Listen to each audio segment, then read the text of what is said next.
The Mirror. Chapter 1, A Dreamy Involvement.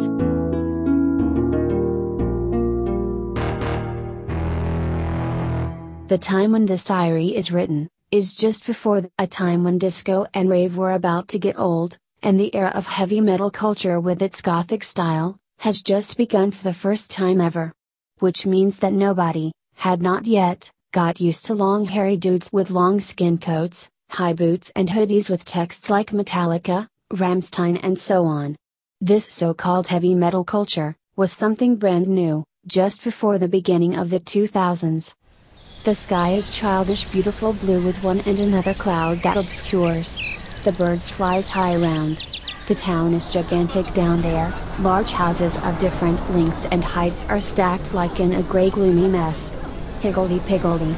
Big dark grey roads lead across, with hundreds of thousands of lights that flash and light. Hundreds of vehicles beeps, and creates a grey fog in the city. People shout stressfully at each other. The city is a one big goat boat that is not adapted to children and senior citizens. Had someone who could feel the thoughts of others, stayed in the middle of the city for a long time, it would have been a panic, because it is a complete chaos. Everyone hurries up where they are going. Stressy, cannot think of the existence of having time with oneself and the others. Nobody is rested, alert and harmonious in board. Probably there is a naive joy to the alcohol that they take, to stay in development and remain immature children for the rest of their lives. It starts getting late in the evening now, the city's noise and inhabitants seem to have gone down a bit. The city's street lamps light up the life, pubs, restaurants and clubs shine with their entrances to the evening people. At 2340, at the edge of the noisy city, just outside a nightclub that plays loud rave music, a dark blonde, 20-years-old girl walks. She's dressed almost like a party princess with a short silver white plastic skirt as a base on the little dress, and she plans to go home on her own. The girl has said goodbye to friends and acquaintances. She is so drunk that she is not aware that it is dangerous to be out alone on late evenings. The girl knows that her parents will not get home in 3 days, they will not notice that she is out in the evenings. The girl is on her way home. She jumps on a bus that drives her home. The bus leaves the city center, it passes the police station and a preschool. A smaller society emerges, calmer than the city center. At some townhouses, the bus stops and she jumps off. But she has a bit left before she's home, safe. At first she has to pass a long way between the houses, big hedges and some untouched trees. Just as I walks among the trees, bushes, and feels even more drunk than before, a drunk older man in jeans appears like a broken dirty unshaved A-layer. A alcoholic vagrant. He rushes to me and grabs my hands. He struggles with me towards a place, where no one looks at. I starts calling for help, hitting the older man, but no one hears or cares. He managed to get me so intimate close that I could feel a fake smell of alcohol. A fake smell of alcohol? Suddenly he gets a strong fist stroke right in the face with such force that his nose should be smeared, and become a Niagara fall of nose blood. Strange enough, the nose doesn't do it, not even a mark, he just staggers back and looks surprised. I turns around. Behind me is a guy with long light yellow hair, wearing a green satin shirt and black skin pants. I have no time to notice what kind of black boots with buckles the guy has, or carefully study who he is.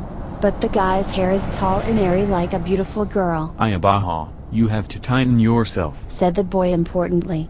The drunk man stretched throughout his body and turned into a younger man in black short hair, black leather trousers, black sweater and a dark brown leather jacket.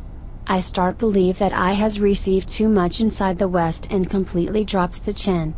The young coarse man who had the shape of an alcoholic drifter, gets angry and starts fight the light-haired boy.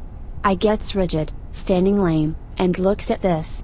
Suddenly, several men appears from the bushes, and even these are dressed in dark leather clothes. The guy managed to kneel one of them in the groin, and threw away the man with an incredible strength. He turns to me and says, "Put on this piece of jewelry, it will help you at times like this." He stretches out a necklace as there is a strange sparkling silver jewel on, which represents a mysterious symbol, and in the middle is something big white like a water drop. I receives the jewelry. Minna. You have to wear it, but now you really have to run away. It's too dangerous for you to be here and look, away with you. I became amazed about the unknown guy's knowledge of my name. The gang who fights against the guy seems to ignore the damage they get like nothing happened. The man who was kneed in the groin, quickly rises and jumps over the boy without the least signs of pain. I begins to run toward my apartment, which lies a little bit away, puts the jewelry in my pocket, stumble on a curb, and turns into a road.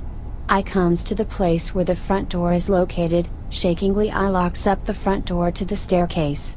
I pours up to the 4th floor, locks the door to my apartment and throws myself deadly on a couch.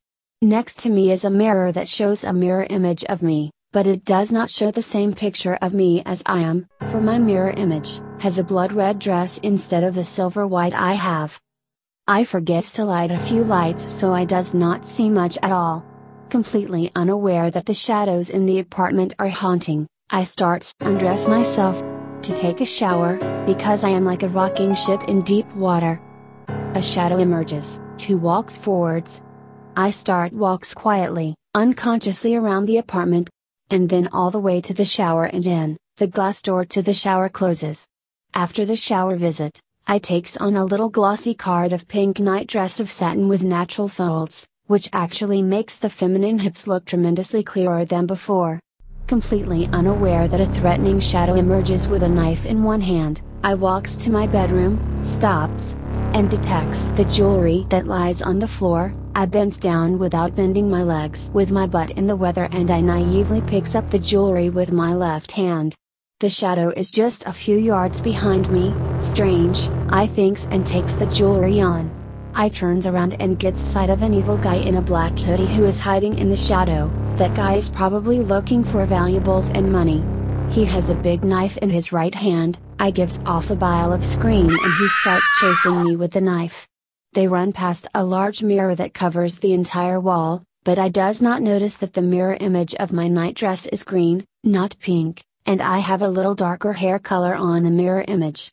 Nor does I see that his mirror image is not armed with any knife at all. His mirror image has stretched fingers, as if he were about to explain something, and his hoodie is dark blue. I comes to a door which borders a balcony. He grabs me and chop with the knife, but strangely he missed all the time and hit the wall behind, every time. As if I were a minus pole and the knife a plus pole that always strikes away from each other, like when trying to put a piece of metal with a magnet in the wrong way. I manage to get out on the balcony, but he does too. They start wrestling out on the balcony. He gives me a powerful push so I falls out from the balcony. As in slow motion, it takes a long time for me to fall, and when I hits the ground of course stones, I lies, spread eagle with arms and legs to the sides on my back, like a cartoon character. But I am not flat like a cartoon figure. Maybe the ground got the hit? He becomes standing up there in the balcony and stare down on the lying girl for a good while. Suddenly, when he slowly turns into the apartment, I begins to move. I starts to stretch like a gummy girl. I rising up and facing the balcony. The guy stops and gets standing. I am neither hurt in any way nor has changed. I am as I have been throughout the evening. I didn't even get any scratch from the asphalt. Once again they stand and stare at each other. This time it's the guy who becomes afraid of people who surpass him. He disappears crazy into the apartment, locks the door to my apartment, flies out of the apartment, runs down the stairs, slams the front door and runs for his life. He disappears behind some houses to never again be back. I looked surprised in that direction he disappeared, and then I looked surprised. I touch the front door, it's obviously locked. Fantastic, I have managed to be locked out, on purchase.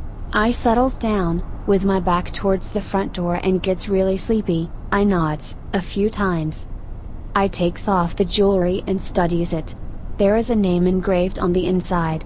Martinus Lazarus Amethyst Valken von Ich Heinson. If I only had my mobile with me now. I begins to freeze. All neighbors seem to sleep. I gets up, looking out for some big stones, from the ground and picking up some of the bigger stones. I throws it on the neighbors' windows, but nobody wants to look forward. Fantastic. What am I going to do now? I thinks, and begins to move a little more to not to freeze. I walks away to the trees and the bushes. I finds that this seems a little bit unreal for some reason, partly because I didn't get hurt at all, instead became like a cartoon character of elastic gummy, where one does not feel anything and spread eagle with legs and arms in all directions, and partly because no one noticed me when I disturbed their beauty sleep when I threw large stones on their windows. It was certainly the silver symbol that saved my life. I starts looking for somewhere hidden, somewhere to sleep. There's a drunk guy from the bus stop, he's black and wearing blue clothes. I stands hidden behind a bush like a feline, on the haunt of praise. Good. Here he comes. I thinks and waits for the guy approaching my hideaway. I waved my ass and awaiting the right opportunity for the boy. I jumps at just the moment he gets to see me. He jumps surprised, as if he became really scared and got the heart in the throat. He runs at the front door that I wants to get into. I follows. The boy gets even more scared and shakily puts the key in the keyhole in the front door. He quickly snaps in, and succeeds in close the door at the same moment as I touches the front door. I sighs disappointed and lowers my head. So now, beware of young Swedish blondes too, not just the old guys. Even the girls. I hear the boy say loudly. It gets quiet, far too quiet. I yawns big and tiredly, and puts my back against the front door. It's perhaps the silver jewelry that makes me immortal and strange, like a rescue. I puts on the jewelry again. I starts to feel very sleepy and sad for everything, that the world is so threatening and so hostile to me. Martinus Lazarus Amethyst Valken von Ich Hainson. I says loudly and yawns big again. The eyes suddenly become too heavy to look with. I starts to feel that I am somewhere else. I falls asleep, but isn't I already sleeping? I hovering away, or is it the star of heaven that falling? It is morning. I am flying over the woods, and lands in a woodland glade. The morning sun's rays make the green leaves of the tree glitter in gold. I sets myself in the sun, stretch myself up against the sun, raises a leg backwards like a little girl does.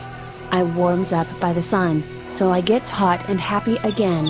It's a lovely morning. The birds are chirping smoothly among the trees. Yes, it actually smells spring in the air. From the mere thought of seeing this forest, I almost forgets the hard reality I left behind and it feels easy.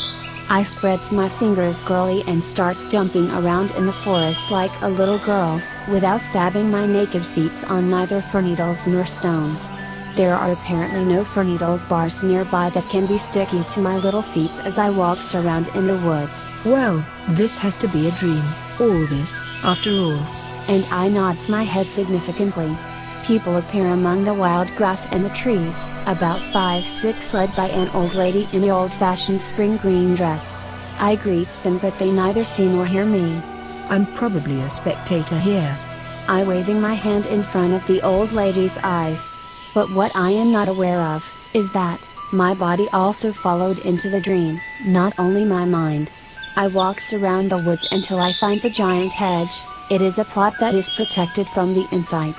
I finds an opening in the hedge, I walks gently in, and happens to tear off a little bit on my left shoulder on a rosy spike. It becomes a clear tear mark, with a few drops of blood, and I moans. The plot is bigger than it seemed to be from the outside. I takes an extra look, and thinks the plot is bigger on the inside, than on the outside. Here is a pastel lilac house, to the left of me. The house has several smaller towers like a medieval Gothic castle. Over there, is that guy who rescued me from the weird man. He has a huge red-white checkered blanket over him. He is just outside his house, halfway on a rocking chair and sleeps. An antique sword rests on his belly, so this memory must have happened a very long while ago, I thought.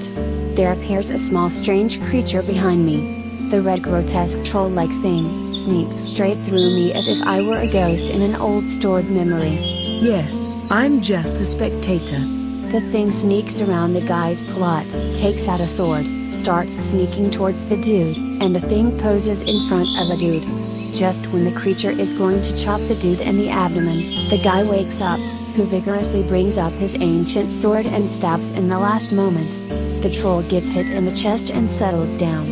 The dude looks at the troll, which begins to melt and turn into a ring. The ring has a large blue stone. Suddenly, the dude opens his mouth. How can he be so stupid that he sends one of these cork assassins to me like this? Does he think I'm stupid in my head? Or? One thing should obviously be worth thinking of. Equal finds equals. Does he think I'm stupid in my head? Or? The dude rises upset. He has a white button shirt, of satin and black leather trousers. But he does not see me, so I walks towards a giant gate. He takes up the ring and begins to study it. I opens the sparkling gate. I turns around to see if he notices it. No, he is still studying the ring. When I closes the gate, I finds out that the gate is actually a giant big oak with a big hole in it, big enough to be able to crawl through.